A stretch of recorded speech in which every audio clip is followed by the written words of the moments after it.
Hello दोस्तों, हम आज ज्ञान बिंदु जीएस एकेडमी के बायोलॉजी का चैप्टर नंबर 1 का ऑब्जेक्टिव क्वेश्चन करेंगे। सारे क्वेश्चन का सॉल्यूशन करेंगे। चलिए इसको हम क्वेश्चन नंबर 1 से करते हैं। क्वेश्चन नंबर 1 है, निम्नलिखित कथनों का पर विचार कीजिए। तो कोशिका सजीवों की रचनात्मक एवं क्रियात्मक इकाई है, ये सही है। कोशिका के अभाव में सजीव के शरीर का निर्माण संभव नहीं है, ये भी सही है। तो हमारा आंसर हो जाएगा ऑप्शन नंबर सी। आगे देखते हैं नेक्स्ट क्वेश्चन। कोशिका को सम्मिलित रूप से साइटोसोम कहा जाता है।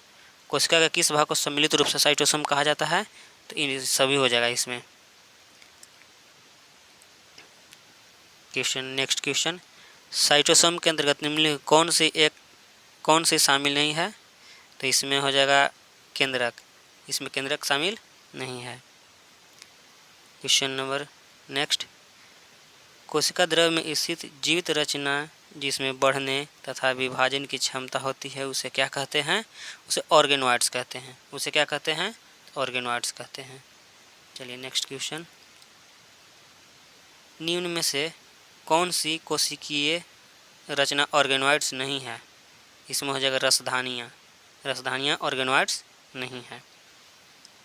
अब देखिए, निम्नलिखित में कौन सा एक कथन सही नहीं है? इसमें आपका आंसर हो जाएगा, डायरेक्ट एक आंसर देखते हैं। इसका हो जाएगा answer number C, option C. इसका ऑप्शन सी हो जाएगा। नेक्स्ट क्वेश्चन, तरल मोज़ेक मॉडल के संबंध में निम्नलिखित कथनों पर विचार कीजिए। यह मॉडल कोशिका झिल्ली के संरचना को बताता है, तो ये सही है।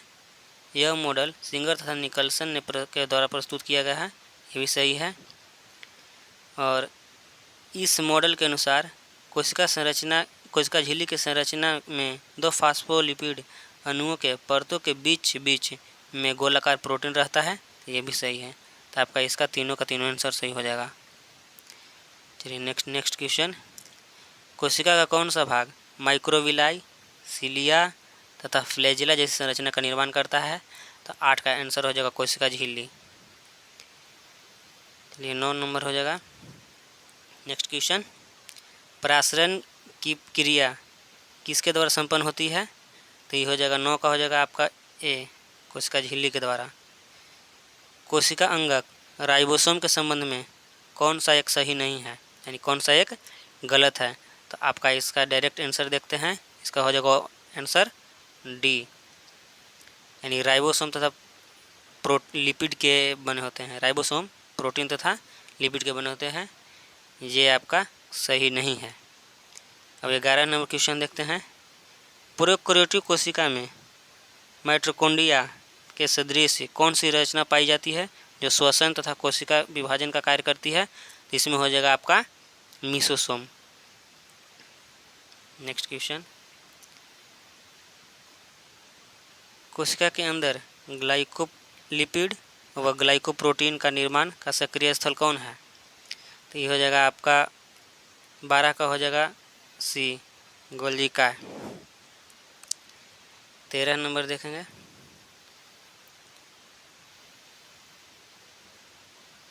निम्नलिखित में कौन सी रचना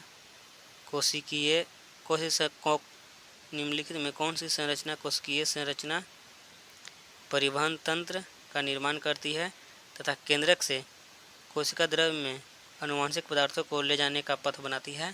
ये हो जाएगा आपका एंडोप्लाज्मिक रेटिकुलम, यानी अंतःप्रद्रवी जालिका। नेक्स्ट क्वेश्चन, निम्नलिखित कथन पर विचार कीजिए।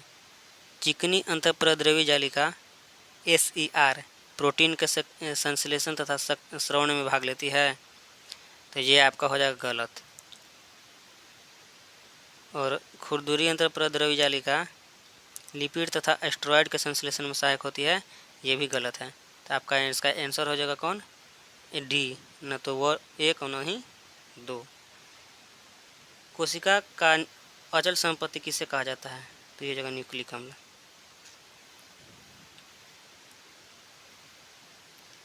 निम्नलिखित कथन पर विचार कीजिए।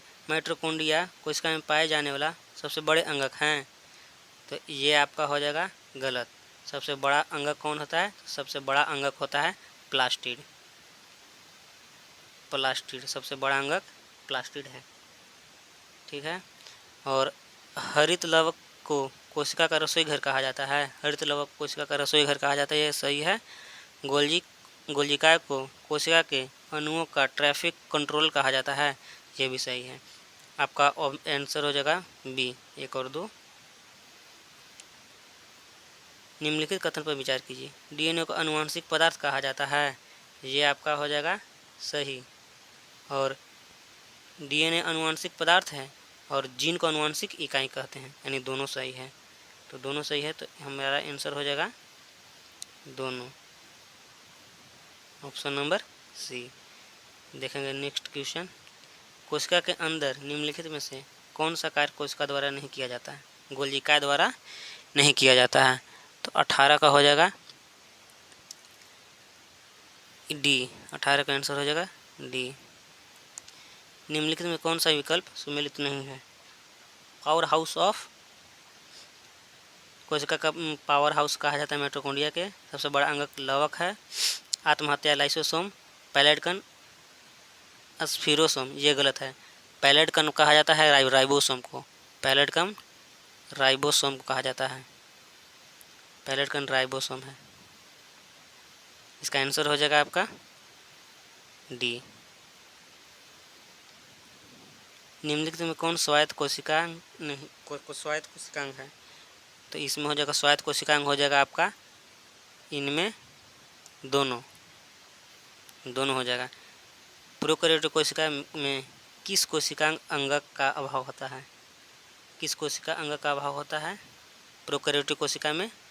तो इसका आंसर हम देखेंगे। इसका आंसर हो जाएगा 1 2 3 4, ये भी हो जाएगा, 2 भी होगा, 3 भी होगा, 4 भी हो जाएगा, यानी option number B. Next question देखेंगे। निम्न में से कौन सी संरचनाएं पादप कोशिका में पाए जाते हैं परंतु जंतु कोशिका में नहीं पाया जाता है? तो इसका आंसर हो जाएगा इसमें सब। लवक भी पाया जाता है, कोशिका भित्ति भी पाया जाता है, और बड़ी रिक्तिका भी पाया जाता है। बताना है नेक्स्ट क्वेश्चन। निम्नलिखित में से कौन सी रचना जंतु कोशिका में पाए जाते हैं परंतु पौधे की कोशिका में नहीं पाए जाते हैं? तो 23 का हो जाएगा आपका सेंट्रोसोम। कोशिका सिद्धांत का प्रस्तुत किसने किया?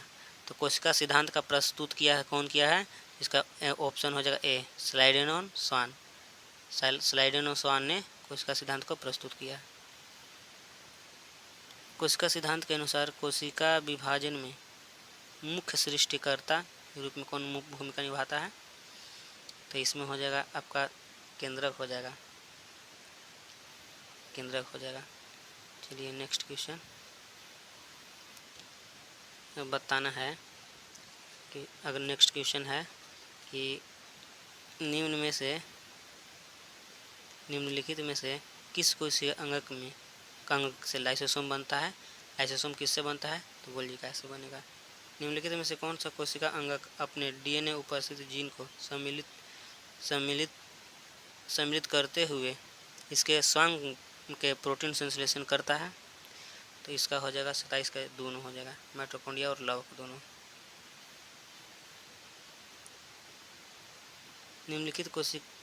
निम्नलिखित कथनों पर विचार कीजिए। कोशिका, इसका हो जाएगा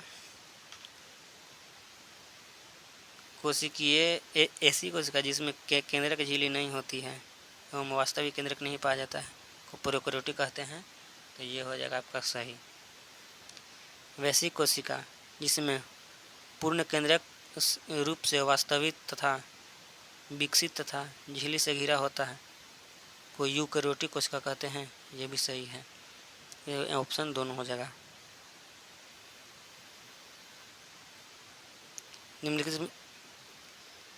निम्नलिखित में से कौन सा कोशिका अंगक अपने आकृति को तुरंत परिस्थितियों के अनुसार बदल देता है?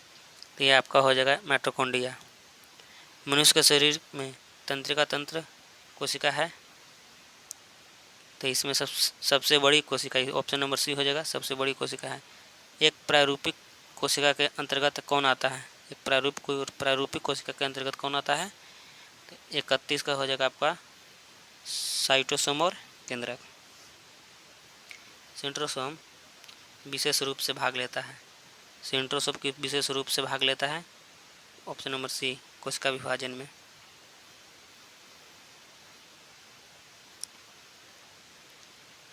कोशिका यांत्रिक सहायता प्रदान करता है, कोशिका यांत्रिक सहायता प्रदान करता है किसमें? तो 33 का हो जाएगा डी, अंतःप्रद्रवी जालिका। 17 राइबोसोम पाया जाता है किसमें? 17 राइबोसोम पाया जाता है प्रोकैरियोटिक में।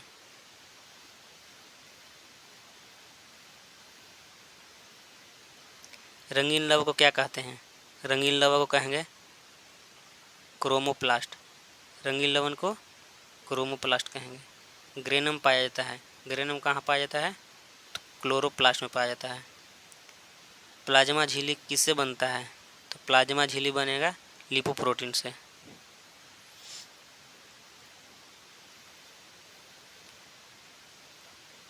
प्रोटीन संश्लेषण से संबंध है, प्रोटीन संश्लेषण से कौन संबंध है? तो इसका हो जाएगा राइबोसोम। क्रोमोसोम के अंतिम सिरा को क्या कहते हैं?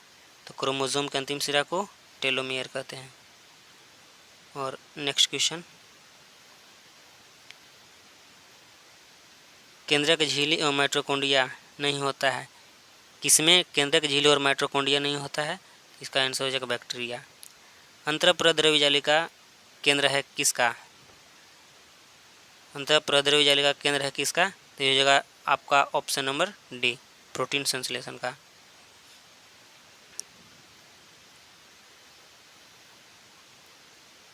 निम्नलिखित में किसकी अनुपस्थिति में से पादप कोशिका जंतु कोशिका से भिन्न है?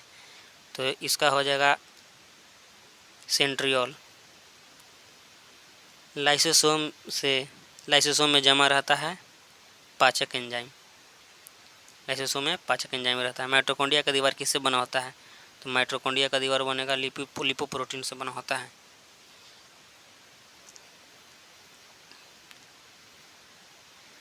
माइटोकॉन्ड्रिया संबंध है, तो माइटोकॉन्ड्रिया किससे संबंधित है? एटीपी के निर्माण से संबंधित है। पॉलीसोम है, तो पॉलीसोम है ऑप्शन नंबर सी, राइबोसोम और एमआरएनए से बनता है। जीवित कोशिका के भीतर ऊर्जा का स्रोत, जीवित कोशिका के भीतर ऊर्जा स्रोत है, इसका हो जाएगा माइटोकॉन्ड्रिया। तरल मोज़ेक मॉडल मत प्रस्तुत किया किसने?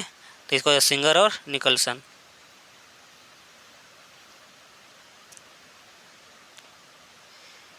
कोशिका भित्ति पाई जाती है, कोशिका भित्ति किस में पाई जाती है? तो कोशिका भित्ति पादप में पाया जाता है, कोशिका भित्ति पादप कोशिका में पाया जाता है।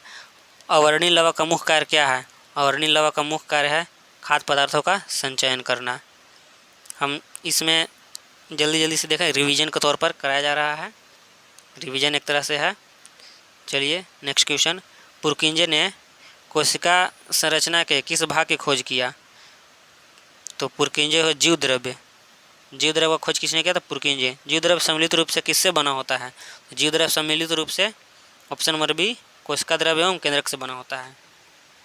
जीव द्रव्य किससे बना होता है? तो कोशिका द्रव्य एवं केंद्रक से बना होता है।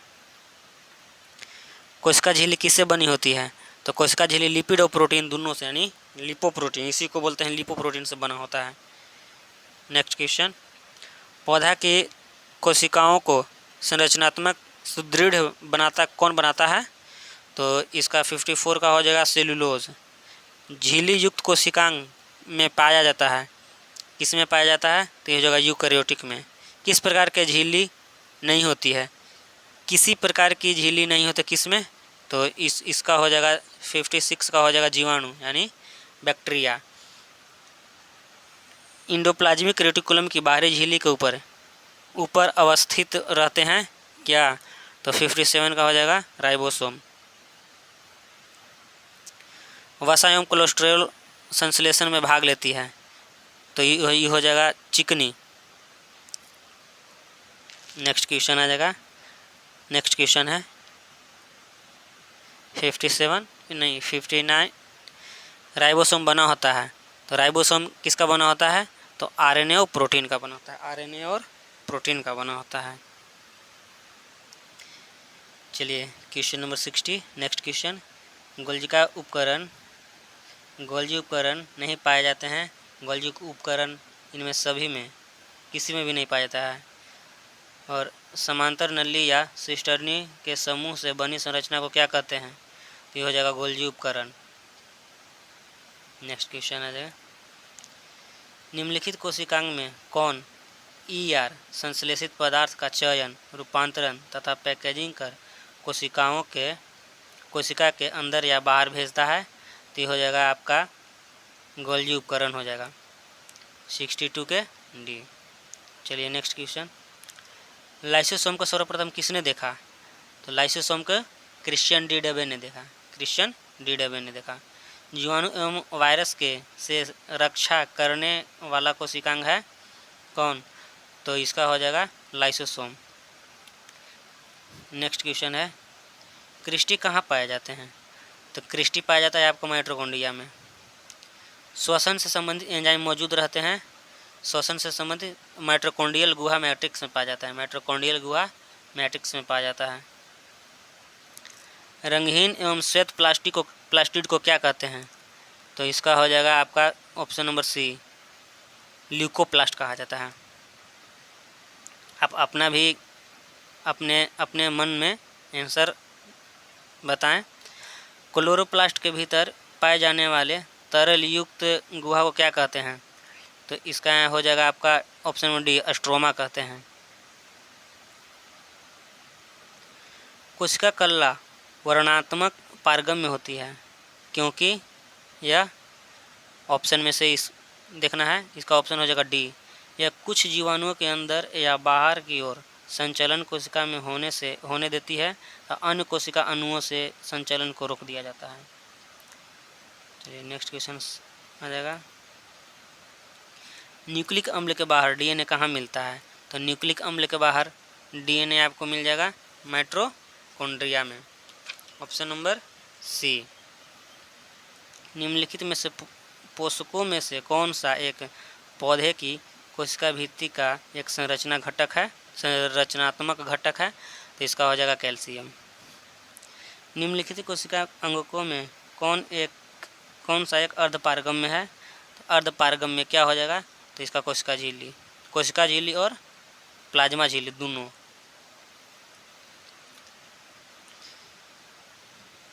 कोशिका के बारे में निम्नलिखित में कौन सा कथन सही नहीं है? इसको देखना है, इसका आपका आंसर हो जाएगा डी, यह सभी देह ऊतक में एक ही प्रकार के कोशिकाएं पाए जाते हैं। यह आपका गलत है। निम्नलिखित में से सबसे छोटी कोशिकांग कौन है? तो इसका हो जाएगा माइकोप्लाज्मा। कोशिका व आणविक जीव विज्ञान केंद्र कहाँ है? कोशिका व आणविक जीव विज्ञान केंद्र, इसका हो जाएगा हैदराबाद, 75 का डी, हैदराबाद। आगे नेक्स्ट क्वेश्चन देखते हैं, कोशिका का जीवित अंश जीव द्रव्य कहलाता है, यह किससे बना होता है? तो क्वेश्चन पहले भी किए हैं, थोड़ा सा अंतर है। इसका ऑप्शन डी हो जाएगा, कोशिका द्रव्य, केंद्रक द्रव्य एवं अन्य कोशिकांग। सर्वाधिक संख्या 2n में गुणसूत्र पाए जाते हैं, तो ऑफियोग्लोसम में पाया जाता है। वास्तविक केंद्रक किस में अनुपस्थित होता है? तो वास्तविक केंद्र किस में अनुपस्थित होता है? तो जीवाणु में। इलेक्ट्रॉन सूक्ष्मदर्शी का खोज किसने किया? तो इसका ऑप्शन ए हो जाएगा, नॉल एवं रस्का ने किया था। आगे देखें,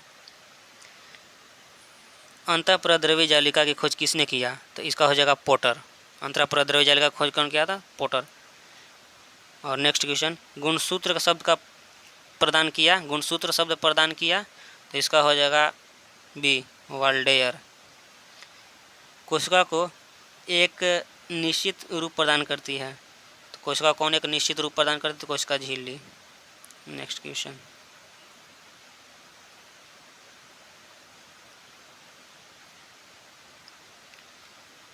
कोशिका द्रव्य में उपस्थित महीन शाखित झिल्लीदार और अनियमित नलिकाओं का घना जाल क्या कहलाता है?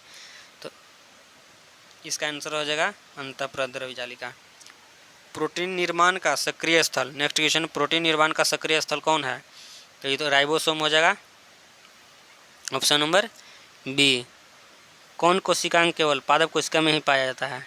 तो कौन सा कोशिकांग केवल पादप कोशिका में पाया जाता है? इसमें सभी हो जाएगा, कोशिका भित्ति, लवक और रिक्तिका भी पाया जाता है। नेक्स्ट क्वेश्चन, कोशिकीय श्वसन का सक्रिय स्थल क्या है? कोशिकीय श्वसन का सक्रिय स्थल, तो इसका आंसर हो जाएगा माइटोकॉन्ड्रिया। अवर्णीय लवक प्लास्टिड मुख्यतः पाए जाते हैं, तो ये किस में पाए जाते हैं? ये हो जाएगा ऑप्शन नंबर ए, जड़ों की कोशिकाओं में पाया जाता है। नेक्स्ट क्वेश्चन, फूलों और बीजों को विभिन्न प्रकार के आकर्षक रंग प्रदान करता है कौन? तो इसका हो जाएगा क्रोमोप्लास्ट। पत्तियों को हरा रंग प्रदान करता है, तो इसका हो जाएगा क्लोरोप्लास्ट। कोशिका की आत्महत्या की थैली, कोशिका की आत्महत्या की थैली कहलाता है, तो इसका आंसर हो जाएगा आपका लाइसोसोम।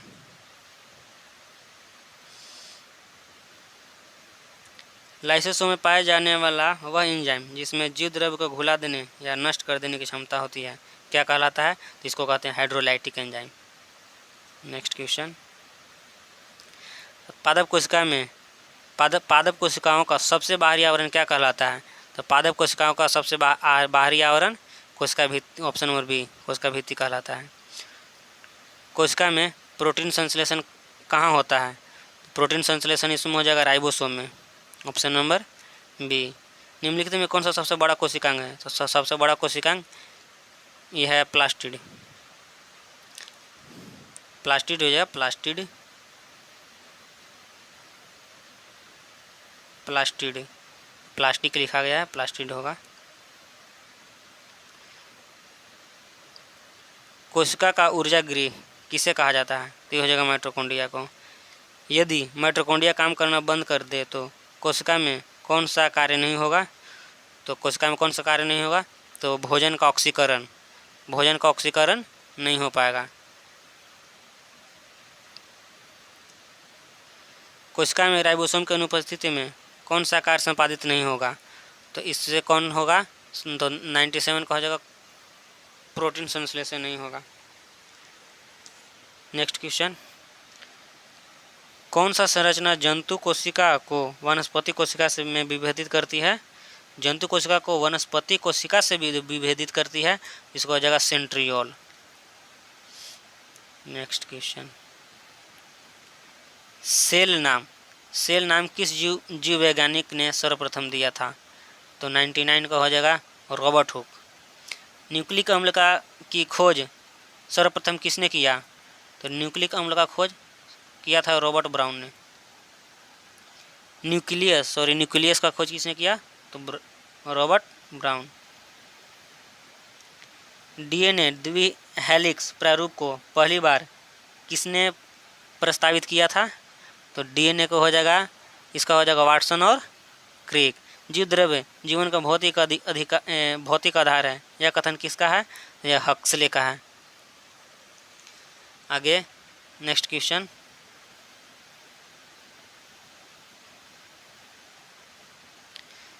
जीव द्रव्य शब्द का प्रयोग सर्वप्रथम किसने किया था?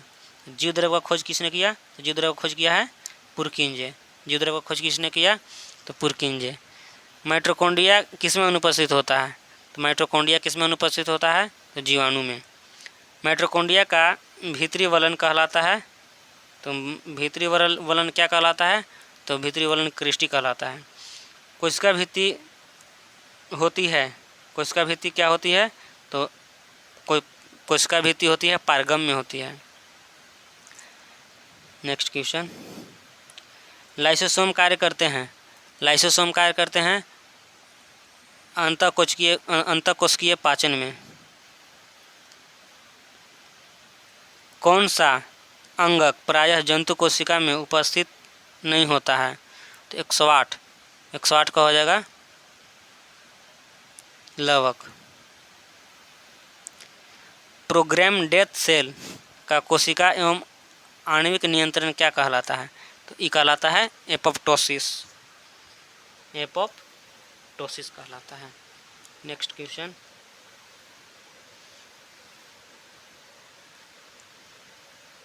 कौन सा कोशिकांग प्रोटीन संश्लेषण में प्रमुख भूमिका निभाता है, महत्वपूर्ण भूमिका निभाता है? तो 110 का हो जाएगा एंडोप्लाज्मिक रेटिकुलम और राइबोसोम दोनों। नेक्स्ट क्वेश्चन देखेंगे, निम्नलिखित में से कौन सा कोशिकांग डीएनए रखता है? तो कौन डीएनए रखता है? तो इसका हो जाएगा माइटोकॉन्ड्रिया। माइटोकॉन्ड्रिया होता है और एक होता है लवक। यही दो जो है ये डीएनए रखता है। गोल्जिका का प्रमुख कार्य क्या है? तो गोल्जिका का प्रमुख कार्य है सिक्रेशन यानी श्रवण। नेक्स्ट क्वेश्चन देखेंगे,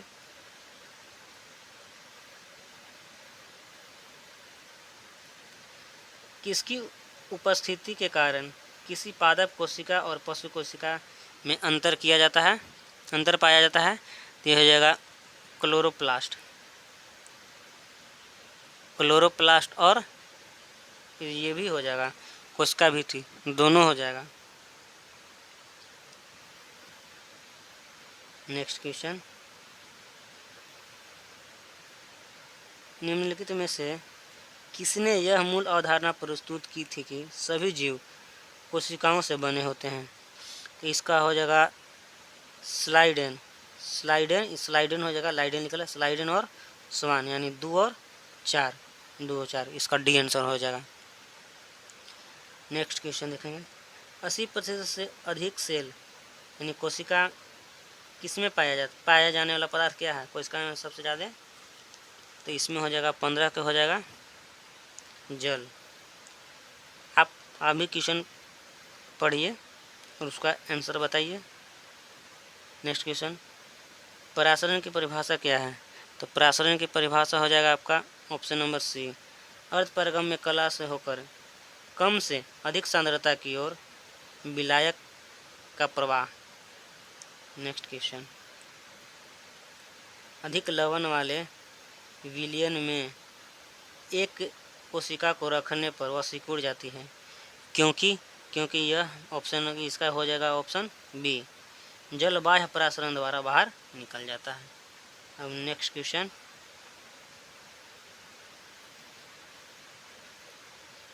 यदि एक कोशिका का आकार न्यूनीकृत होती है तब वह एक विलयन में रख दी जाती है, ऐसा विलयन होता है?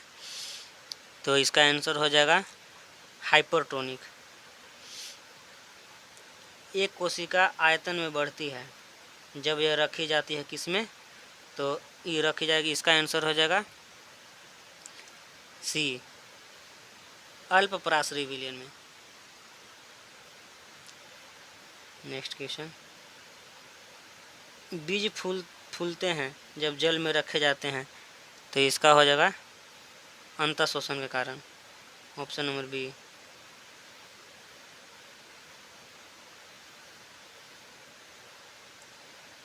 लकड़ी के बने दरवाजे का वर्षा की ऋतु में फूलना होता है, यह किसके कारण होता है? तो यह हो जाएगा अंतःशोषण के कारण, ऑप्शन नंबर बी। उर्वरक का अतिरिक्त मात्रा में उपयोग पौधे की मृत्यु का कारण बन जाता है, यह किसका कारण होता है? यह बाह्य परासरण के कारण होता है, केंद्रक के विभाजन को क्या कहते हैं? तो केंद्रक के विभाजन को कहेंगे ऑप्शन नंबर सी, कैरियोकाइनेसिस कहेंगे। कोशिका के वृद्धि एवं मरम्मत हेतु कौन सा कोशिका विभाजन उत्तरदायी है? तो इसका हो जाएगा आंसर ऑप्शन नंबर बी, समसूत्री विभाजन यानी इसको माइटोसिस। नेक्स्ट क्वेश्चन, केसेरुको यानी वर्टिब्रेट्स के वृषण में शुक्राणु स्पर्म का निर्माण होता है, तो ये हो जाएगा केवल मियोसिस, ऑप्शन नंबर सी, केवल मियोसिस। माइटोसिस में सबसे ज़्यादा समय पूर्ण होने वाली अवस्था कौन सा है? सबसे ज़्यादा समय में तो प्रोफेज, सबसे कम समय में एनाफेज, सबसे कम समय में ही हो जाएगा एनाफेज। नेक्स्ट क्वेश्चन, पादप कोशिका में साइटोकाइनेसिस किसकी सहायता से होता है? तो नेक्स्ट इसका हो जाएगा आंसर कोशिका पट्टिका के द्वारा। माइटोसिस के सबसे कम समय में पूर्ण होने वाला अवस्था क्या है? तो अभी बताएं ऊपर, हो जाएगा एनाफेज।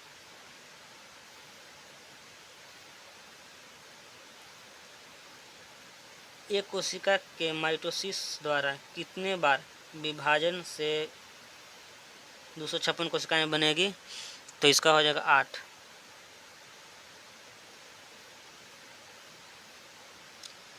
क्रॉसिंग ओवर की घटना किस कोशिका के विभाजन में होता है? तो इसका हो जाएगा अर्धसूत्री। परगति यानी क्रॉसिंग ओवर किस अवस्था में होता है? तो ये हो जाएगा पैकाइटिन। 200 शुक्राणु स्पर्म बनाने के लिए कितनी बार मियोसिस द्वारा कोशिका विभाजन होगा? तो 200 हो जाएगा, तो इसका हो जाएगा 132 का हो जाएगा ऑप्शन बी 50। टेलोफेज की विपरीत अवस्था क्या हो जाता है? तो टेलोफेज हो जाएगा सबसे अंतिम, तो प्रोफेज हो जाएगा इसका विपरीत हो जाएगा। माइटोसिस में सेंट्रोमियर किस अवस्था में विभाजन होता है? तो इसका हो जाएगा एनाफेज।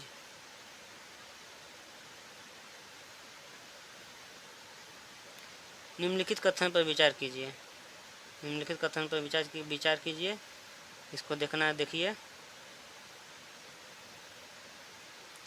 अर्धसूत्री विभाजन में कोशिका केवल एक बार विभाजित होती है एवं क्रोमोसोम भी एक बार विभाजित होती है, तो ये सही है।